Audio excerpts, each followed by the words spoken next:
GM, Rex, good to see you. Good mor- Good morning. How are you, man? I'm good. I'm good. So it's lots happened since we last checked in just 1 week ago. Like back then, remember the theme of the show was "What if this is as good as it gets?" Yeah, yeah. And then the markets took like a weird, like not left turn, but like took like a weird jump I was not expecting. So, It's man, like we like skipped we skipped the whole like Ethereum run. Like Ethereum kind of like bled upwards, but it's full on alt season in some cases. yeah, no, man. So let's talk about like the like at least like the first topic that brings us together today, but like the flippening no one saw coming, right? Which is XRP Ripple has like not only flipped Solana, but like kind of like smashed through like at least the market cap, and I think the FTV is like even more like kind of ridiculous. So yeah, like welcome to 2024. Ripple's worth more than Solana. Now I have to confess, actually, like I don't know where they are, but like several cycles ago, I actually bought like a very small amount of XRP. So technically I'm pumping my bags here. Maybe Yeah, if I can find the private key. yeah. I think No, it's about I like 20 all bucks this worth of Ripple. It's not like a princely sum, but all this time I knew that you were really just like a double agent for XRP over here in ETH world. well, it sucked a So long time ago because like there was no other real cryptos, right? There was like Litecoin or yeah, whatever, and then you read. I knew some of the people at Ripple, so I was like, oh, okay, that sounds kind of cool, right? So I think it was like $1 or something, and I bought a few $1,000 worth, and then it tanked, and I didn't pay attention to it. So yeah. Yeah. I there it saw goes. some people posting on Twitter that like back when they worked at Ripple, like in the early days, they had the choice to take like up to 90% of their salary in XRP. And this poster wrote that they like had opted into that, and then it like the price of XRP just completely crashed, and they like spite held it this long, and like they're like, oh, actually, I'm really wealthy. Yeah. Now, let me just say what like my oblique take on Ripple is, having owned a bag and not paid any attention to it, is that like there really is like this bag holder bias in crypto, right? Like I can speak for the Curve community. Like we suffered through the bear market the past few years. It like washed a lot of people out, but there are like a lot of true faithfuls that like stuck around. Um, Now, I can only imagine the Ripple people are feeling what, like maybe 3 to 4 times what I'm feeling as far as like Curve goes, and that like they've been holding this Ripple bag for what is it, like 7, 8 years throughout this like protracted lawsuit. Like it's got to be a crazy feeling for them to finally see it pump after all this time. Yeah. Well, okay. Let's because honestly, I kind of needed to do some education myself as a like 2020 class of 2021 crypto entrant. Like, I did not really like I don't really know what Ripple is other than like kind of like one of what were I guess now dubbed Dino coins, right? But like basically like like multiple cycles before they got super big. Like I know they caught like some heat from Gary Gens, or maybe was it Gary Gensler's SEC, or did that even come before? I'm not even sure. But like just for us, like I guess like we're entering the next bull run. I can't call myself a newbie for much longer, right? But just like for us, like out of the know, like what do you know about Ripple? Like what is it? What's the point? Like before we even start to talk about like how weird it is to be in this moment where this coin flipped Solana. Like what do you know about it? All right. So what I know is basically probably like 8 years dated or something because I'm like extreme crypto boomer. But basically, like my knowledge of it at the time and its pitch was that it was going to be helping specifically banks with like inter cross border settlement. They kind of built out their whole separate blockchain with all these different commands and stuff like that. And I like read through the technical manual because like I'm a geek like that way back when. So I had like all these like random like ways that you could like send funds cross border. It was intended entirely to be like super regulated and like as you would have to be to like work with the banks. Like they wanted to do everything by the book.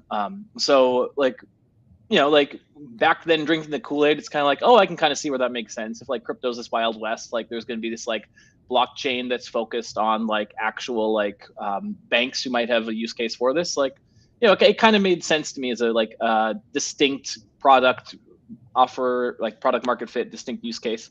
But I have no idea because like that was like years ago, and then they got like smacked down harder than nearly any other cryptocurrency. Um, went through this incredibly protracted like lawsuit with the SEC, which probably my guess is the SEC just assumed they're going to settle and be done. Because that's sort of how the SEC worked, but instead like they fought it and fought it and fought it and ended up winning. So it's kind of like wild if you think about it. So now they can like execute in their vision, but I don't know what they were telling their followers for the past like decade to keep them motivated. So it's entirely possible the pitch is like changed to meme coins or something. Yeah. Well, I mean, there is like just some raw power in harnessing like what I think can be most like clearly distilled by the Wall Street Bets GameStop investors, right? Like I don't know if you saw that movie Dumb Money, but like I thought that encapsulated it pretty well, where like the message of the movie is like the GameStop short squeeze was essentially like super powered by like a bunch of people that were like participating out of pure resentment for hedge funds and like the big guy, and like that's why it like kind of had this like perception of a populist movement. And I can totally imagine like the Ripple, not like company, right, but like the Ripple community just like staying cohesive through like the last 8 years by just like rallying around like, hey, this is like crypto, this is legitimate, like we're being prosecuted, and just like I can see that holding people together, like despite like not much else happening. That being said, like, okay, my understanding is that like for cross bank transfers, XRP, like the whole, first of all, like the one wacky thing about it is like it's not like transferring like dollar denominated assets between each other. Like you have to use XRP, which is like a clearly incredibly volatile asset. And it's just like, I don't know, man. Like I used to work for like a Fortune 100 company. The idea that we would do cross-border transfers in a volatile asset is just like a clear misunderstanding of how big business works, right? But I don't know. I guess my question is like, in that time, like there's two developments that make me like wonder, like, despite like us like not really believing in the SEC and probably thinking the lawsuit's unfair, like that probably slowed him down enough for like two major developments to happen that are like super problematic for Ripple, right? One being JP Morgan like deploying Quorum and like actually using that for interbank transfers for like 30 of the world's largest banks, doing like billions of dollars of repo transactions every single day. And then the other one, Swift, like actually integrating with Chainlink. And like, we've seen tech demos of like how like, Swift, the Swift and Chainlink API are like, built in together, and like people clearly starting to build off towards that. So I don't know. I mean, it is just like kind of crazy how it's like a completely different world. And like, regardless of Ripple holding a community together through super dark times and like winning a lawsuit like that, like they're entering into a much more like crowded competitive space. Yeah, and actually, like to your points about like all the suits, like so basically, like my take on this was like several years ago, there was sort of like two attitudes I heard from people on Wall Street. One was like the people who just like bought the line or like Bitcoin is rat poison squared, it's terrible, blah blah blah blah blah. But that blockchain's kind of interesting, but Bitcoin, I don't know about that. Like, so that was like one take, and I just kind of like would nod and smile and walk away when I heard that, because there's no point in talking to that kind of person. And then the other one was very much like a bit more nuanced, which is like they saw a lot of potential, and they really just felt like on some level it was unfair, right? Like they're like all these like crypto companies are able to like do all these things that are kind of in like a gray area that the banks could never do, and they'd like to get into it because they saw the promise, but they had no like regulatory way of accessing it. So Yeah. if like taking like the most optimistic spin here, if the SEC's goal was just to like try and put the skids on things, slow down Ripple a bit, let the other horses get to the starting gate, like that might be the most charitable interpretation you could give it. Not that like I'm inclined to like overly come up with too much of a charitable interpretation, but not like now, like yeah, Ripple joins this field already in a commanding position. If it's already like the third largest cryptocurrency in the world, and then it's like also like competing against like JPM and all those others, as you said. Yeah. And it's just yeah, like something that I find like pretty interesting is that essentially, like Chainlink obviously does like all the Oracle stuff, right? But for their like, looking forward and like long-term vision and like the real value accrual that they are like claiming that is going to come is in this like big bank, cross bank, and like cross like massive corporation, like communication and transfers. And then you look at just like how the market is like kind of reacting to that, and like Chainlink is worth like at this point like less than a third of XRP. And yeah, I don't know. I mean, like I think everyone who has been in these markets know that they're not like particularly rational and not like necessarily reflecting, like long-term looking forward views, and it's more just about like short-term narrative. And like maybe what we're just seeing is like a huge sigh of relief out of like the last regulatory regime and into a new one. But yeah, man, it's just like it's tough to be a fundamentals investor in this space. Yeah, it really is. But my observation is kind of like you go through these like massive rinse repeat cycles where like things get jacked up, things get like destroyed in the bear market, back and forth, and like it's those bear markets that does tend to wash out a lot of it. Mm. Like looking at the top 10 now, Bitcoin number one, that makes sense. Ethereum number two. At some point, I do think Ethereum should flip in Bitcoin, but whatever. It's fine the way it is. XRP number three, like, makes a little sense. Like they're trying to do the bank thing. Tether number four, like, yeah, makes sense. Solana's doing cool stuff. BNB is doing cool stuff. Like there's not a ton in the top 10 I outrightly disagree with. Like Dogecoin's a little high. Cardano shouldn't be there. But it looks fine to me. What do you think? What's your take on the top 10? I mean, I don't really know what's going on BNB. I mean, like I remember when that was like super hot last cycle, but honestly, it was because like we didn't have things like Arbitrum and Base and like super high performance EVM environments.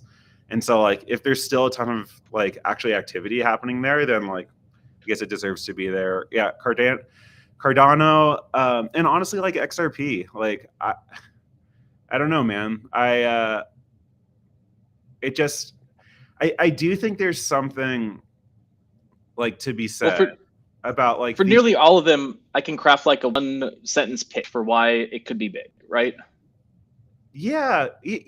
I mean, and like if I was like kind of like an immoral like investor who got in early, like I could probably sell all of these crypto to like new people who have no idea what they're talking about. But almost all. I don't know the pitch for Cardano, and I don't know the pitch for Dogecoin.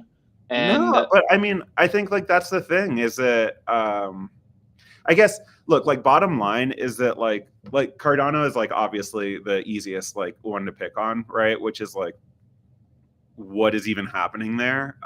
But to the point that you made earlier, there is something like about the bag bias and the fact that like you have this up here, $43 billion in Cardano, and like most of that value I'm sure came from like when tokens were like basically free or actually literally given out for free, and then it goes up to 40 billion. And I just think like I don't know, like are there just like a ton of wallets that like don't care, will never sell, like have forgotten that they have it, like just it maybe are these projects essentially meme coins in the way that Doge is a meme coin, and like then it really doesn't matter what's going on, it's just about like the latent energy and the people that have like bought in. So the most charitable case I could make for Cardano would be like with a lot of them, it's like there are populations that like actually like do follow some of these tokens that we just don't talk to, right? Like BNB, like there's a lot of people in East Asia that are like huge BNB people and would not barely touch Ethereum, right? Just because for whatever reason, like it's more accessible in their countries. So I get that, right? Like Cardano like seems to have a population of like actual boomers. Like if you talk to like middle age, like let's say like 40 to 55-year-olds that got into crypto like a decade ago and are bullish on it, like they seem to be the Cardano base. And then the bull case I can make for Cardano perhaps would be, I think I saw that Charlie Hoskinson is an advisor, crypto advisor to the incoming Trump administration. So I don't know what that's worth, but like, Yeah. I guess that's worth $43 billion. I don't know. I just like on the one hand, you can look at the top 10 and like come up with a narrative, right? And then on the other hand, you look at the top 10 and you're like, I don't understand why Ave's not in there. I don't understand Right. why, like, Yeah, if, as you go further down, there's a ton of coins that I could easily make the argument should belong in the top 10. Chainlink, for one. Like, sure, Chainlink's the yeah, obvious top 10 one. I'll ignore like the wrap stats and the wrap bitcoins and things like yeah, that, even though they do have a place in there. Aave, definitely.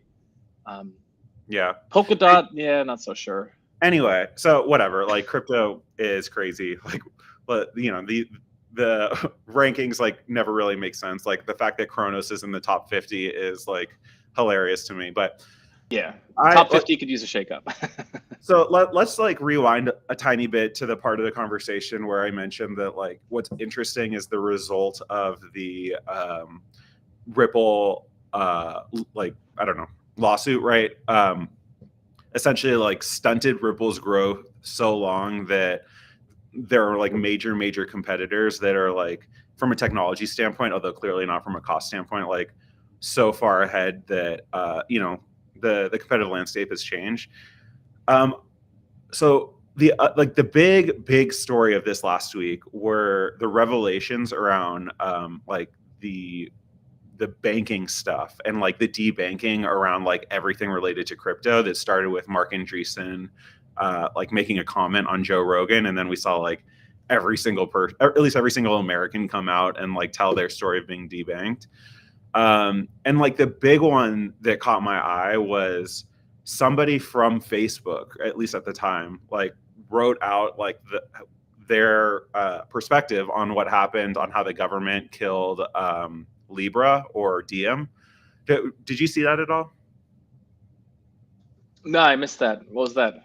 Okay, well, next time you're talking, I'll go find the tweet and we can pull it up. But the like the TLDR is essentially we all kind of like assumed that the reason that Facebook walked away from their cryptocurrency, you know, that in which they created the Move language, and like yeah, it was supposed to be like the Facebook crypto, was like we all thought it was because like the government told them like stop, but no one really knew. And because of all these revelations of like debanking, somebody like came forward and told the story, right, of like what actually happened. And you know, like the play-by-play is like I guess like kind of interesting if you're a regulatory nerd, but like the important part is that like unequivocally, according to this guy's story, right, the government did come in and kill Libra and or Diem or whatever it was called at the end, right?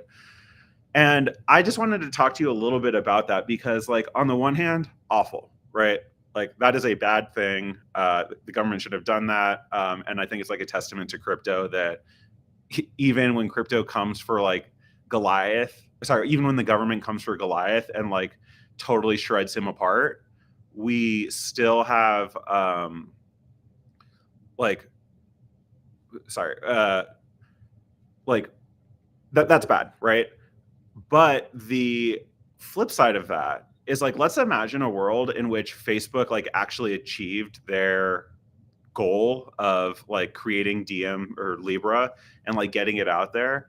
And like in that world, I could imagine all of like the public decentralized blockchains being a much smaller, more minor player because like Facebook came in, took all the oxygen out of the room, like got all the businesses to sign up, like, and hey, and you know, like I don't know. I just think like the way the world works is like kind of funny, right? Where like on the one hand, we don't want the government to be killing Facebook's like innovations, but on the other hand, like that did leave enough space for decentralized like public blockchains to like become become a multi-trillion dollar asset space in a way that wasn't captured by corporate interests.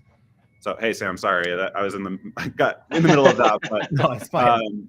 I don't know. Like, do either of you have any thoughts of you know, just like the I guess like the funny way the world works, and that like maybe the government did us a solid in that one? You know, with the Facebook thing, I think it's like I think they're kind of glomming on to the whole like crypto blockchain thing that we're in right now. But really, their question is do you want to create a bank with billions of people? How many people do they have on Facebook? Like 2 billion people, something like that. WhatsApp, whatever. Do you want to create a bank that's controlled by a private company that is servicing 2 billion people around the world, which is like quasi outside the normal banking system, where like it becomes a money transmitter business versus like a real bank, and you're going to have billions of dollars flowing through it, and the same regulations that you would apply to the banks wouldn't apply in the same way to DM. And I think that's what the real question was. The whole question around stablecoins is like, do we want to allow for this like private money, these wildcat banks to appear? And I think it's a pretty nuanced question. I think Facebook, like, there's real. We haven't had those type of setups in a long time, and transitioning immediately and just allowing a company to print their own money and onboard $2 billion or 2 billion people in the span of a couple of months would just be wild. We've never seen that before. Yeah, but what I'm saying is I think that could have been actually pretty negative to the space. Oh yeah, right? definitely. Because like in this, like think about AI today, right? Where it has been captured by like 4 or 5 major companies because, like the nature of the technology is different, of course, but like these mega corporations came in and took all the oxygen out of the room, and it like has really like, not like it's really shrunken the space in which like this kind of like decentralized open source movement can contribute. And like I wonder in retrospect, had Facebook been able to like deploy Libra DM, I forget, like, but with this like this new blockchain with this move, and like it would have been like super corporate, right? And like I just wonder, would that have taken so much of the oxygen out of like these decentralized public like cypherpunk things that we're doing? Because like essentially like you scratch the itch over here, and like that would be like the direction the industry takes. And so in that way, it's like, government, please don't like persecute companies, but like maybe you actually kind of did okay on this one. So my like, and this is like impossible to prove like the negative case in this, because like we'll know what happens in the alternate universe where this didn't happen. I think had they gotten into it, like they would have been big, but I think they would have been like similar in size to like TON, the Telegram token. Like I think they might have made the top 50 and be fighting for the top 10. But like there is like things where like so I technically am an active user of Facebook, but I have never like logged in that I know of. In like I just happen to have a WhatsApp installed on my phone, and like when people send me messages, I check it. So I count as a user of Facebook. Does that mean I would go on and like use their token? No, right? Like I mean, there's like still like quite a shift to actually get people to use it, and maybe Facebook wouldn't be able to get it because they got a lot of like my grandmas and grandpas on there that wouldn't be able to figure out their wallets. Yeah, you're technically an active user, but you're not an active user. Yeah. Right? Like Exactly. But like think about the actual active users, right? Who like use Facebook for like, yeah, sure, like whatever, posting like deranged political takes, sure. But like they're Facebook generally over Marketplace. 60 years old, right? Like they're not looking to use a cryptocurrency. No, but they are using used outside the United States as well too heavily. first remittances outside the United States for sure, but like Facebook Marketplace, right? Mhm. That is like, this is like Amazon, maybe like 2 others, and then like Facebook Marketplace is like one of the giants of like e-commerce on the internet. It is. So see, that's how like inactive I am. I didn't even know that. Like, how's it compare with Craigslist? Because like, what if Craigslist launched their own token? I mean, I'm just going to say this without doing any research, but like way bigger, right? And like here's how I like the bear case on like Facebook/DM, like kind of pushing out a platform and like becoming huge is like, instead of like, okay, we are going to be building like Barachain, right? It's like we're essentially saying like, how can we build within Facebook's walled garden? Because like they have like so much like financial activity and users, and like I would imagine that becoming like kind of like remember the Farmville era of gaming, how it was like locked behind Facebook's like walled garden. Like what if crypto had gone in that in kind of that direction, because Facebook just like offered like the solution to the cold start problem, which is like you deploy on here, like you're already attached to like all of this stuff that Facebook has, right? And I just feel like that's I just feel Telegram, like right? you can pull the market where it wants to go, but you can't push it, right? Like 3D TVs flopped. Apple Pay, people thought was going to be big. It flopped. Like Facebook tried to push the metaverse on everyone. That flopped. Like they have power and they have a loud user base, but ultimately, if there's not demand from the users, it's going to like just fall flat. Yeah, I just think that like Facebook is like the #1 most prime entity on this planet to like And how come we're not doing this on Oculus right now? no to support like crypto action specifically, right? Yeah. Mm-hmm. Yeah. Like Okay. the whole point is Yeah, creating. and I think they could be big, but I think they'd be like in the top 10 or fighting for the top 10 with Ton. No, right it now. would be so much bigger. I mean, like Telegram is relegated to like Eastern Europe and parts of mostly Eastern Europe, right? Like is there in Brazil, You can right? say it, And Latin Russia. America. It's all Russia. It's not just Russia. It's like Russia, Ukraine, like It's Russia and Poland. next to Russia. Yeah. But then they're also big in Latin America as well too, right? And so like I think the it's mostly the access to like the banking system. Like Facebook is already like a major player. It's listed on the you know, on listed on US public exchange, public company, you know, literally one of the largest companies in the world, giving everybody a wallet where And all of this like would have it competing with, in my opinion, Toncoin and Tron. But if you want, but they wouldn't have given it. They wouldn't have like released their own crypto. They just would have given everybody access to stable coins. And I think that's what the worry was. yeah, no, it's fair. It's fair, and we'll never like, know, right? Like, no, but it is important, right? Because the argument that people make is that like, okay, there's this great article that JP Koenig wrote. It's one of my favorite bloggers. This is called like there's now 2 types of PayPal dollars and one is better than the other, and it just goes into discussing like when you open a PayPal account, like what does it actually mean to have money in PayPal versus PYUSD versus they have like an interest bearing account, and they're all different.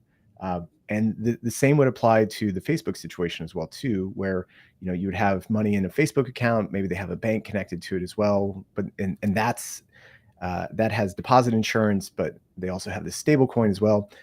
And if you read some of the economic papers about these stable coins, I think the real risk that people think is going to happen is that like all these dollars just get sucked out of the banks and moved somewhere else where people actually want to use them, and that like lowers the amount of collateral the banks have on hand, and so it increases the like the amount of or it decreases the amount of loans that they can have, and it has an overall like negative effect on the economy. I don't think they ever would have had a token. They probably would have been built on Move or whatever they were building, but it would have been internal and it would have been the walled garden that you just would have been able to work within. But think about it this way, right? Like last cycle, if you wanted your mom to buy an NFT because she thought like some like stupid little like seal photo was cute, just like it wasn't going to happen, right? You know, just like the steps to, but if on Facebook, you could literally just be like, oh, I want that, and just click buy. And like, you know, I think that I'm not saying that Facebook would be able to like pull the like industry into that space. I think the industry would have like rushed to be like a part of you know, just like that captive audience, right? And again, I talking about counterfactuals is always like I mean, it's great content because you can say whatever you want, right? But I think like there's some irony that for once broke in our direction, that I think in the government killing Facebook's project, like we got an extra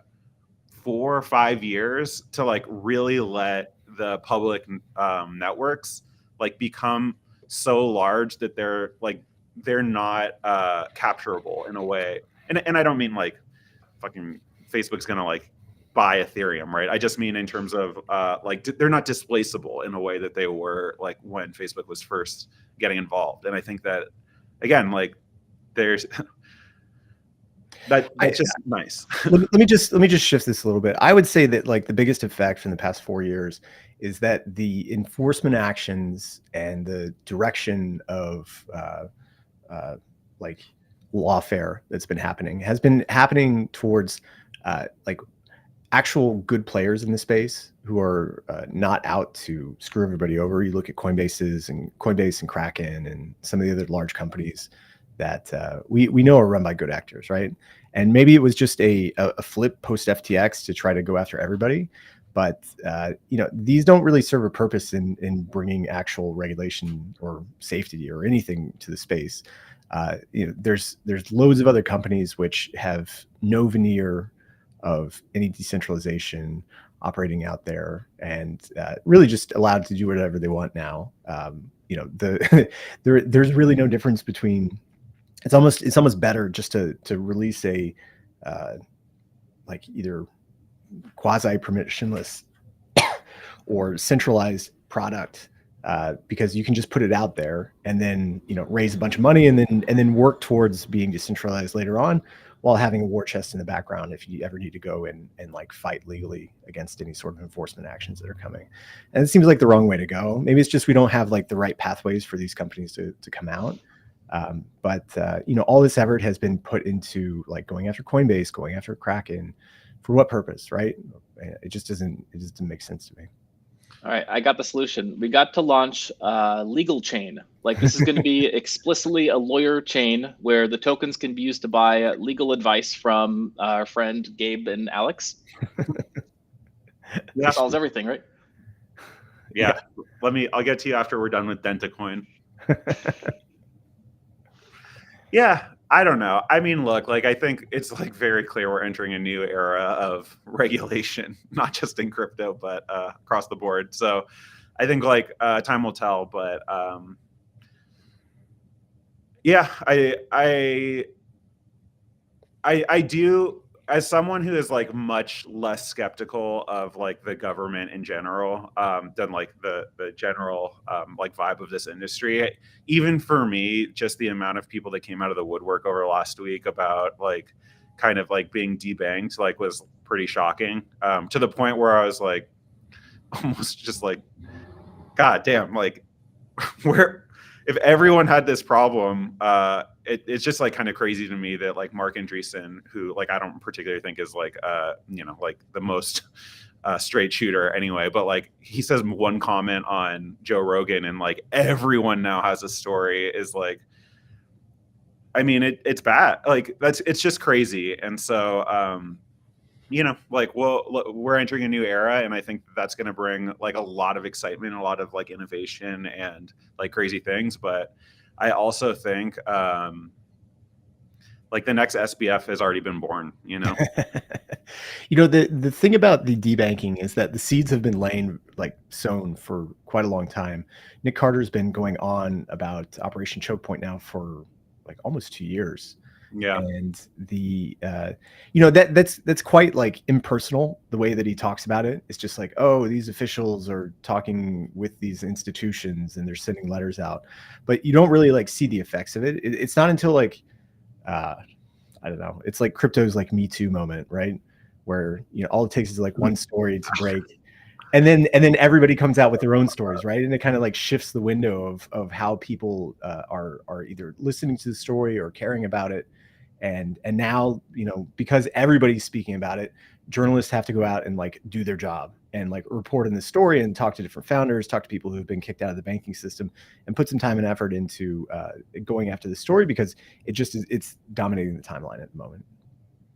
Well, it's dominating our timeline. Yeah. I think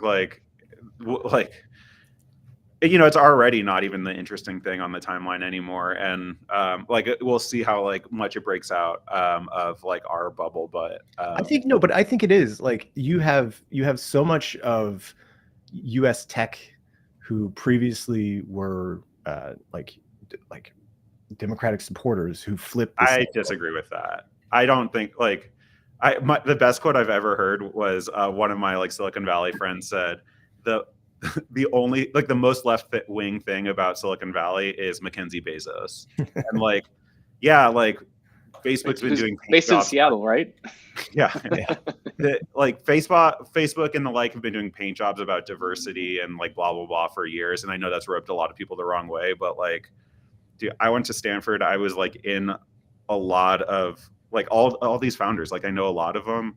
I know like the investors and stuff. Like as long as I've been associated with Silicon Valley, like it's been a very right-wing libertarian space. Yeah, but if you look at the donations over the past 20 years, they had shifted left.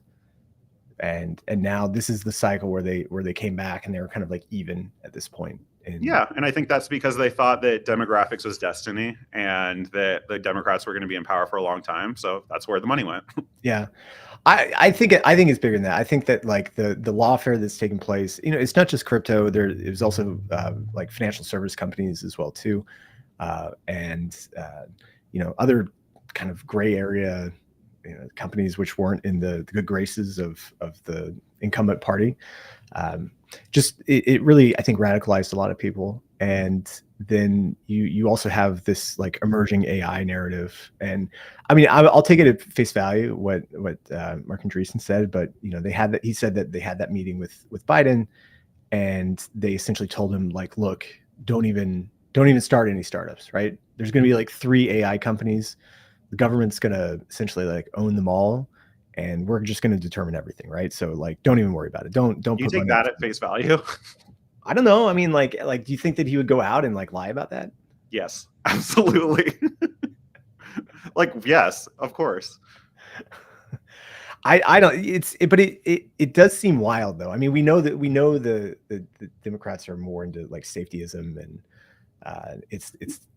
I will say, I think something that both of us like, not even all 3 of us can all agree on is like the original sin here is the reaction to 9/11 and like the like mass surveillance that was introduced by the Patriot Act and then like exposed by Edward Snowden. And like there's like a billion different political philosophers that like will say this in 1,000 ways, but essentially something to the effect of like, once the beast is like in place, like it is just going to like grow and become more intrusive and more like become what it has been today, just like by nature of existing. And I mean, like, even if we're not talking about debanking, like I'm sure we've all been through like just like ridiculous, stupid KML stuff, or sorry, KYC stuff or AML stuff, right? That just like didn't even make sense, sucked up like months of our time, and like resulted in us like having like kind of like short-term financial hardship because like we couldn't get a financial service that like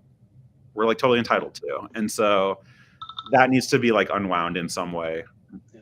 Could I ask you a question, Rex, that actually kind of takes us back to some of the previous conversations we had, which is like, you know, you basically like didn't kind of realize the extent of debanking that was going on. Mm-hmm. Do you see how like in that context, like it was effectively impossible for crypto adoption to like happen in the United States, and where like if we are going to enter an era where like you can actually use crypto and not like worry about getting debanked, like that could actually open up a golden age for crypto? Oh yeah, for sure. No, I definitely like, dude, we were all around for the last like 2 or 3 years, right? Like every company that has like come out is non-American, right? And even the American people that are creating new stuff are building entities outside the US. And like whether or not that's because they were actually debanked or like actually face like legitimate reasons to think like we can't do this here, or it was just like this more like chilling effect that's been created by like all of us like talking about how the US is unsafe and there might be something called Operation Choke Point 2. Like whatever, like that has objectively happened.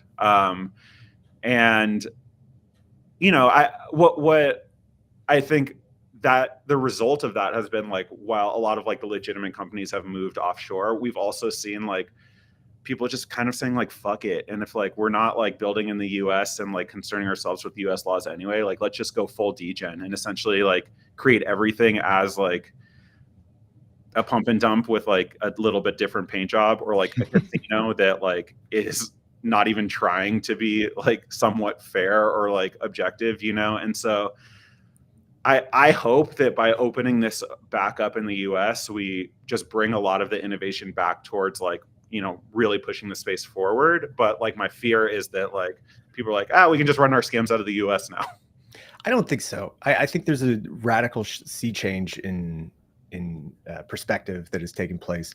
I was speaking to the like Piff, who owns Flywheel, and Raid, who's the GP there, was telling me that like several of his friends who had been working outside the United States had like already moved back or planning to move back after the election took place, because they know now that they can come and they can build here and they can set up companies in the next 4 years. They have a really good opportunity to come, like, be in New York, be in the financial center of the world, and really drive a lot of like either startups or, you know, join these big companies or really try to affect change in the crypto space.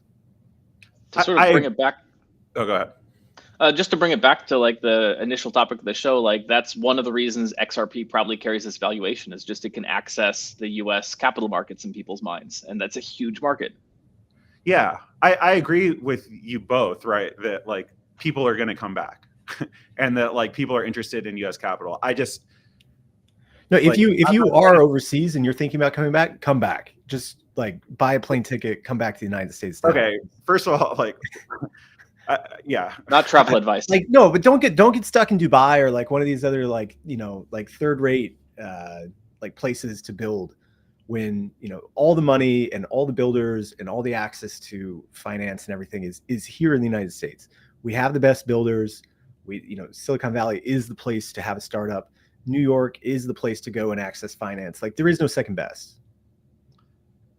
Yeah, I mean, I don't know if I particularly agree with that, but I do. Look, I agree people are going to come back. My question is, are people going to come back to build technology, or are they going to come back to run the same weird casinos they were running in Dubai in New York?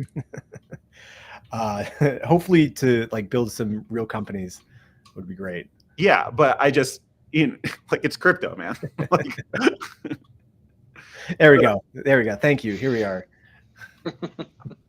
So Garrett, before we started talking, you made a comment that like, now that we're in the bull run, you're like, wish we weren't. Like, why don't you talk a little bit about that, since we're now talking about the amount of casinos that are about to spring up out of San Francisco and New York? No. I mean, I was like a bit offhand, because who knows if we're in a bull run, right? Like, this might just be like a drop in the pond. It might be that maybe, you know, like last week we were saying, well, if this is as good as it gets, we could like see prices tank again and all that. But, you know, maybe we're in a bull run. And if so, I don't know if I'm ready for it, right? Like, I was thinking back to like when we lost our bull run, and I'd like almost like forgotten all the memories of being in a bull run because it's been so long. I like feel like I suppressed it. There's a lot of bad things that come about in the bull run, right? Like, when it's the bear market, like the prices suck, but the people who are around are like smart and dedicated are the two things you can mostly say about them. Like, no one's in crypto to get rich when prices are only going down. I mean, yes, there's like meme coin casino people, but for the most part, like all the people in DeFi were like really smart. We're going to see a lot of idiots coming in the space soon. I'm just not ready for that. Like. No, they're already here. Just turn on TikTok and go look at like the pumped up fund promoters. It's horrible. You only have to spend like 3 minutes on TikTok to understand why everybody has a bad opinion of what's happening on crypto, because it's the worst of the worst. Like, I'm pumping my token that I just created to dump on people that are watching me on TikTok in real time. But this can be hitting DeFi soon too. If my thesis is correct, and like all, you know, TVL starts flowing in from various sources like BlackRock, and like DeFi pumps, you know, crazy amounts, you're going to see all the dumb people on pump.fun making their way into like dancing about Aave and like, you know, doing like backflips about Aerodrome and all these things. No, they won't, because like the 25% yield that you can get through Aave or Athena right now is just nothing compared to them trying to hit 100x's all the time. Let me introduce you to a little project called Luna. Because 20% was exactly the amount needed to like get people interested in like stopping thinking. Right, and Binance is offering 19.55% on their stablecoin yield. So yeah, don't worry, it only rounds up to 20, but like it's going to happen again, right? Like, we didn't learn anything. These things are cyclical. It's going to repeat itself, and we're going to see SBF 2.0 is probably one of the 750 people watching this on X. By the way, share, like, retweet, guys. That number I want to make a point here, is that like outside of Luna, which was a Ponzi all the way up and down, there was very little knock-on effects to the rest of DeFi. FTX, 3RX Capital. Wait, hold on. Luna was like the domino that fell that ended 6 months later with FTX like centralized platform. Celsius centralized platform, which I include in the Ponzi nomics of it, because like DeFi was actually like a drop in the bucket compared to all the CDeFi companies that were LARPing as DeFi. And how many like then. Right, how many like actual DeFi projects failed during that time period? I can think a lot. What? I mean, Avi made it through, Curve made it through, Uniswap made it through. Yeah, those are all like the biggest projects in the industry. But like, you don't think that like the Luna to FTX like saga resulted in like tons of value destruction of like projects that sure, but it didn't result in the protocols themselves like blowing up, right? Or I mean, like, yes, there was a few, right? Maybe a couple of lending platforms that had like poor like risk assessments or risk strategies for their collateral assets, but other than that, like everything else just went through swimmingly. Everything was fine. Yeah, I'd agree with that take. Like true DeFi, I think definitely held up through the bear market. It was not a fun time, and like it is tough, right? Like a lot of protocols suffered and had a lot of troubles, but okay. I mean, I guess I've lost like track of the conversation because like where this started was like, are people going to be interested in like 20% like, opportunities when they're like in the bull market, right? And I do think that, yeah, like that is like super attractive to people, even when like there's 100x's going on in like meme coin world. Yeah, look, I mean, those rates are just downstream of whatever the like however much like Bitcoin is moving in one direction, right? As soon as Bitcoin stops going up so much, like those yields will compress and we'll go back to normal times. But everybody's just so bullish on BTC right now that it's just, the expected like increases are driving a lot of that yield. Except BTC hasn't moved. BTC hasn't moved in like a week. Did we move just like we were asking earlier? What do you think, Sam? Have we moved straight to alt season? No, like respect the pump. Like really respect the pump. If you don't respect the pump, you're going to get caught off sides, or you're just, it has to be a way of life, right? And if you don't respect the pump, then these things like, Ripple, it'll just play them off, and all of a sudden it'll be 2 to 3 times higher. Yeah. So my hunch, not financial advice, is that we're going to see BTC is going to crack 100K at some point, right? Like there's still ETF inflows. Yeah, definitely. It's going to happen once Bitcoin cracks 100K. You're going to see a lot of the traditional media starting to run like headlines about Bitcoin past 100K. We start to get into silly season at that point, right? Because there will be all the idiots, for want of a better word, like flooding into space. Do I need to buy XRP? Do I need to buy Cardano? Do I need to buy whatever? I'm not ready for it. I don't know. But I think that's wrong, right? Like the Dino coins that all the boomers have been holding for like, 5 to 10 years now, okay, they're doing well right now because, they have that history and stuff. But the kind of exuberance and speculative nature of trading that you're talking about has really been captured by a pumped up fund for the past year. And they've maybe rotated over to base, but pump has essentially like captured the worst of the worst speculation.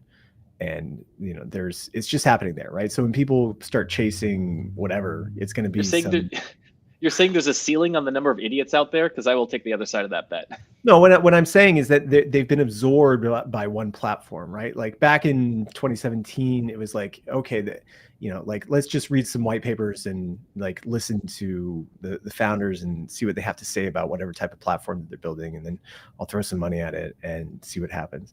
Now it's like, oh, okay, there's 50,000 new tokens that are being put out on Pump daily, or I can go chase after these like either Dino coins, or there's these like new low float high FDV tokens that I can buy and hopefully earn $1 there. So like you really have to choose like one of those 3 things, or just go back to Bitcoin and buy that.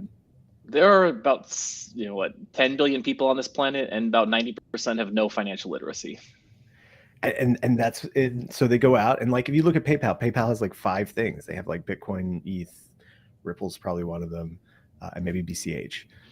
It's really hard to get integrated like widely, and that's really like if you're a new project, that's what you have to go and do, right? Like, can we get on all the exchanges? Can we get pairs? Can we get added to whatever sort of platforms that have a lot of like buyers, but maybe just not a lot of assets on there.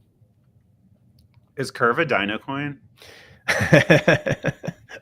I'd put it in that category at this point. Anything that survived. Okay, so it's not like the Dino coin like class of like XRP and Cardano, right? Like that's like old school 2015 boomer coin. Dino coins are class like anything, 2020 Dino coin. Anything pre 2020. So it's not a Dino coin. No. Dino DeFi. It's Dino DeFi is what I. Does it become a Dino coin after this cycle? No, it's just a product of the 20. It's just like 2020 cycle coin. All the DeFi projects launched in 2020 and survived are DeFi Dino. I think that like the question we go into this cycle is like, does anything outside of Hyperliquid actually perform well? What? No, I mean that's really the question. One project is going to do well. Like crypto is attention, and one project has captured the majority of attention in TVL over the past 2 quarters, and that's Hyperliquid. They have a great product. Did you get any of the Hyperliquid airdrop? Me? Yeah. No comment on that. As an American, anyways, but they have a great product. I mean, it's quite centralized, and hopefully they can. I mean, this is what I was talking about earlier about building like very centralized products that you kind of. I think that if all that comes out of this cycle is another perp exchange, then like I'm really worried about crypto. Like the point, like, what's the point of this? We're just doing perp exchanges.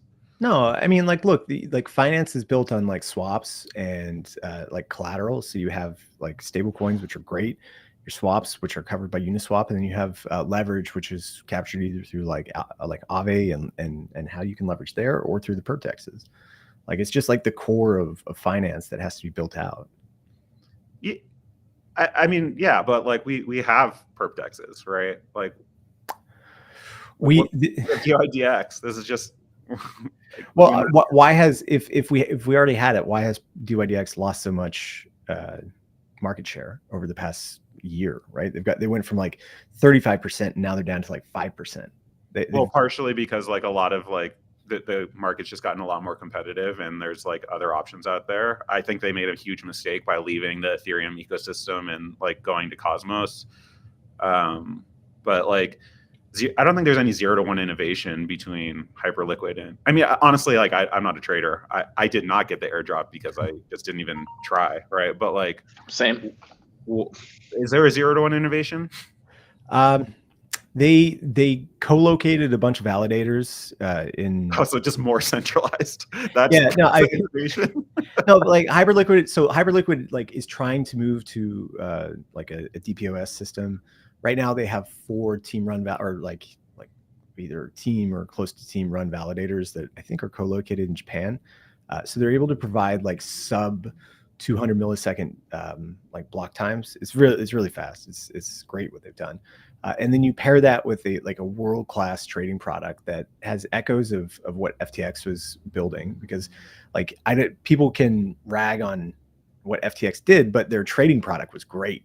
It was beautiful. It was really drew a lot of people away just in how well designed it was. And the same thing can be said for Hyperliquid. Not for Alameda. Yeah, not for Alameda. Correct. So to take it back to your point just a little bit, though, we were talking about like innovation coming out this cycle. Like, I don't think that like if we assume that like the BlackRocks and the big institutions are going to be here this cycle, they're probably not going to be throwing tons of money on new innovation that has not stood the test of time. Sure. Right? Like, would you use a new Olympus fork that came out and had been operating for 2 months? No. Like, this is where like the unfortunately I did, and that's why I'm poor. No, I think what's gonna like they're gonna like use the Dino DeFi that's been survived, like has proven it can survive a bear market, right? And survive that.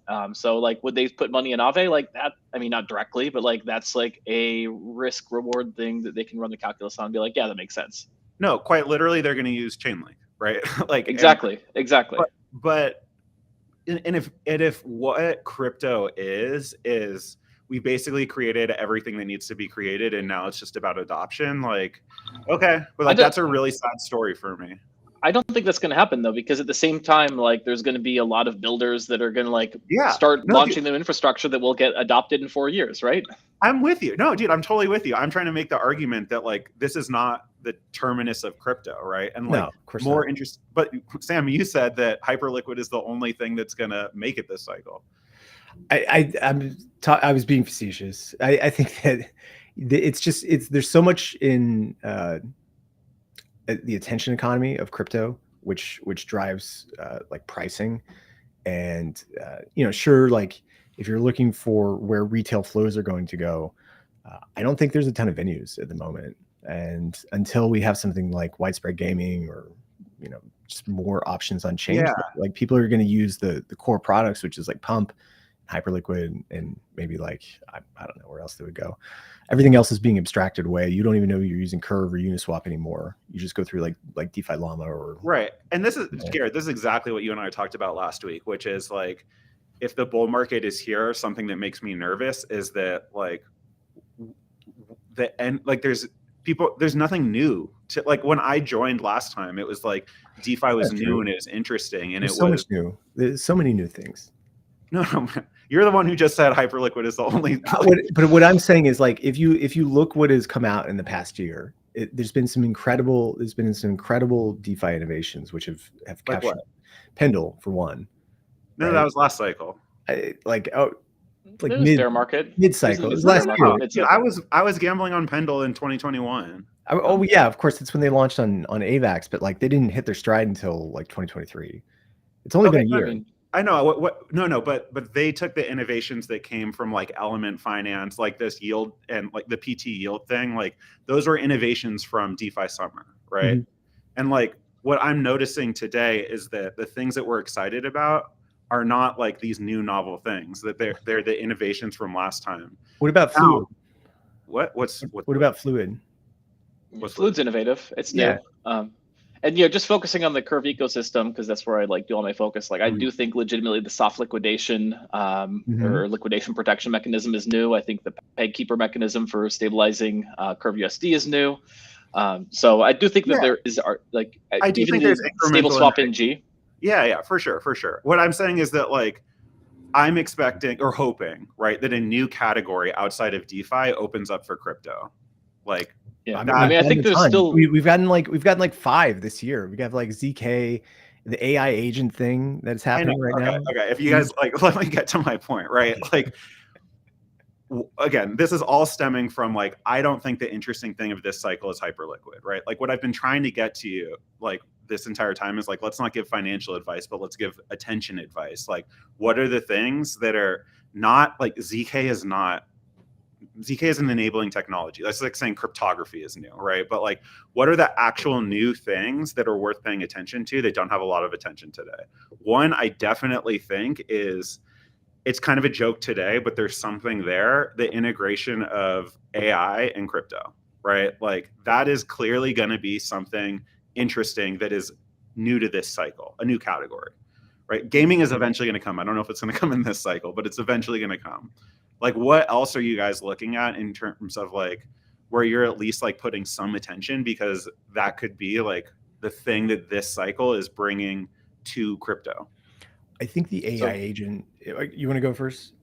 Oh yeah, just a couple that popped to mind just within the Curve ecosystem is Protocol FX and their like concept of like cleaving assets into stable and hyper volatile pairs. I think that's novel.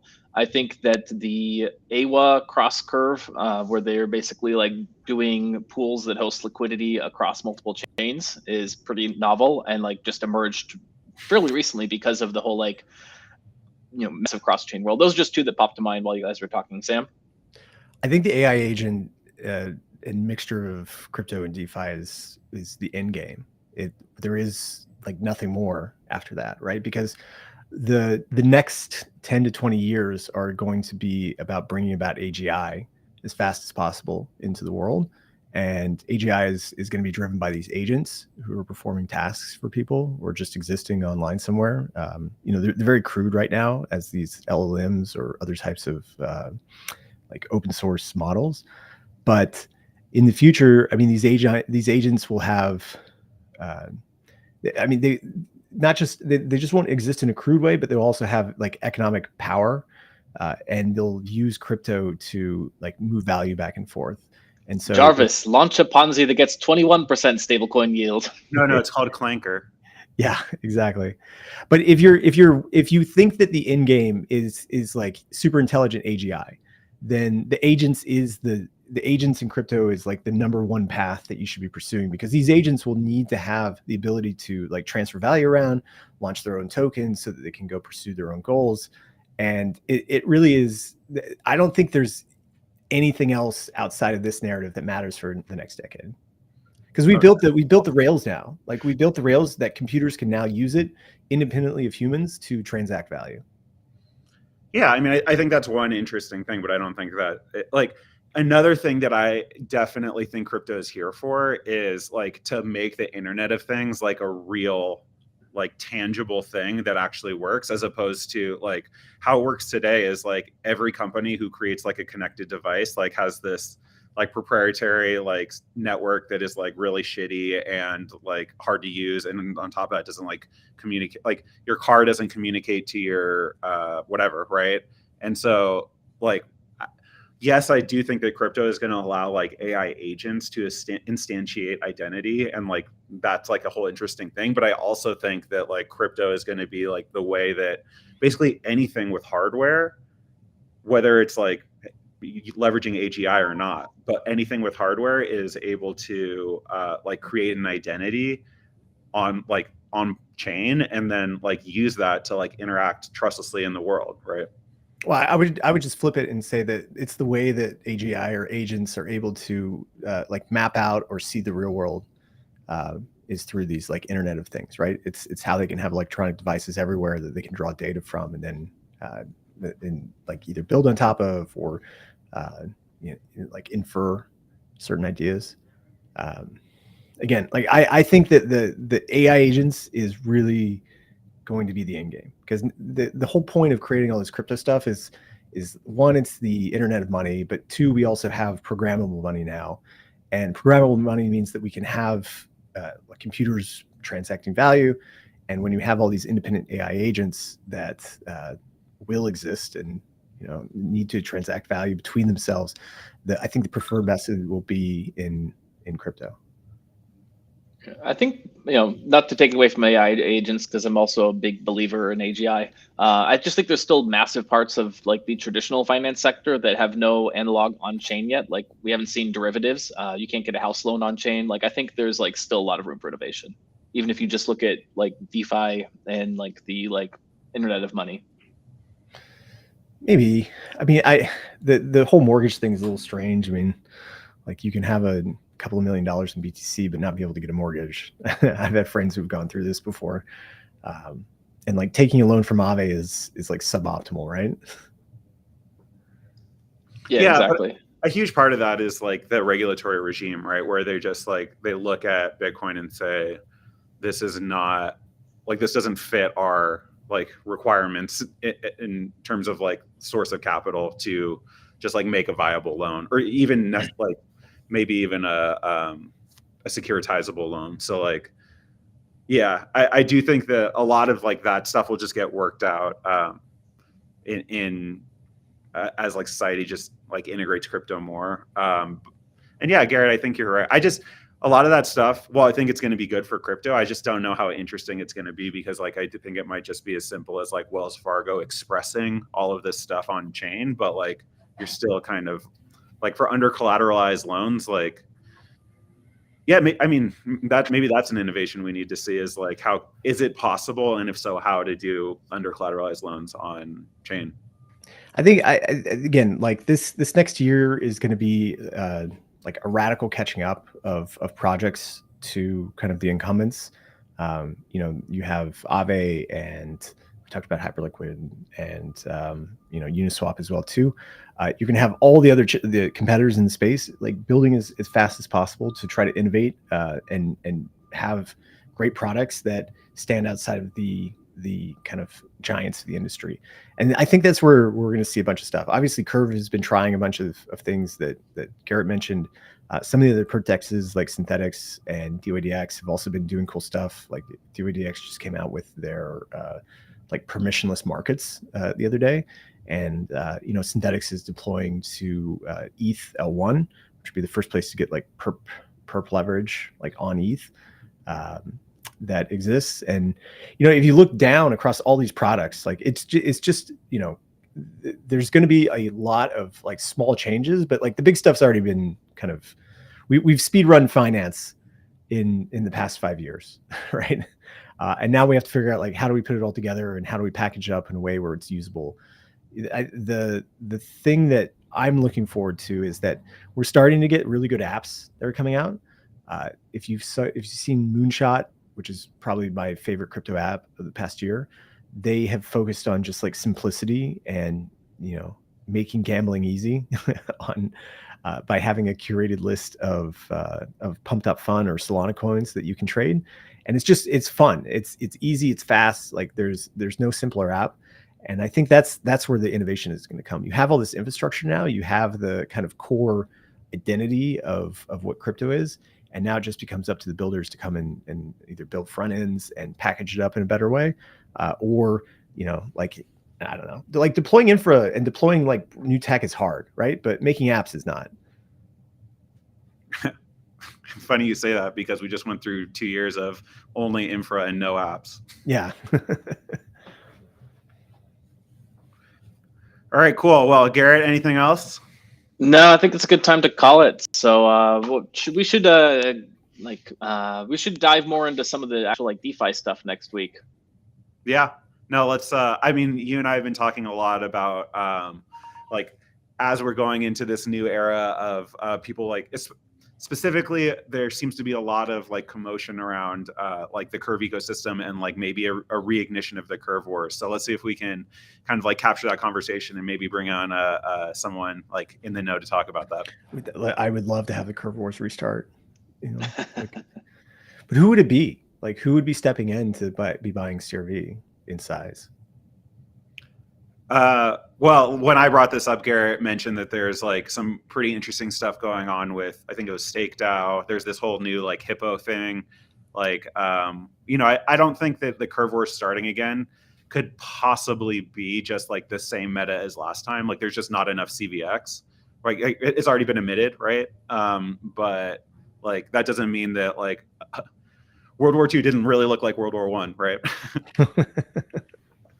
Yeah, this probably deserves this whole show. So let's see if we can get someone knowledgeable. Well, my CRB bags are waiting to go back up to 6. So yeah, no, same for you, Garrett. Got to get in Ripple. No, remember, I don't want the idiots here. I want I want the people who stuck it out to get rich. So I do want that. Yes. So that's going to require a lot of idiots. No, it's not, because you know what, you've had what since May of 2022 to buy as much CRV as possible in that period at like below 50 cents. And you've had a gift for this long period. And now we're going to see a repricing of Curve, I think.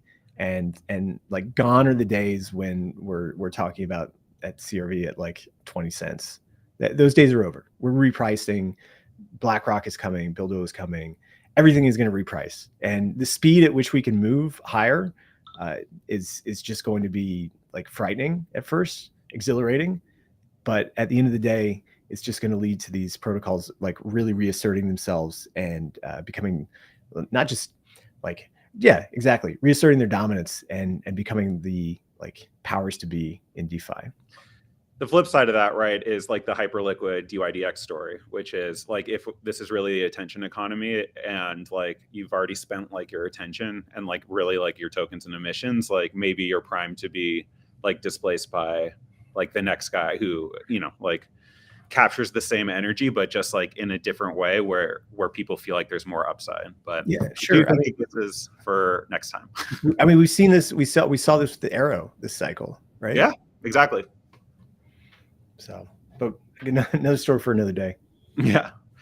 All right, squids. All right. Yes. Thank you, Squids. Thank you. Make sure to share, follow us on all of our socials. Let's get those on screen real quick. And while I do that, there we go. It is bento.me. Sorry to cover you up there, Rex. Bento.me/Leviathan News. Subscribe to our Telegram. Subscribe to our X. Everywhere you want to be. We'll catch you all next time.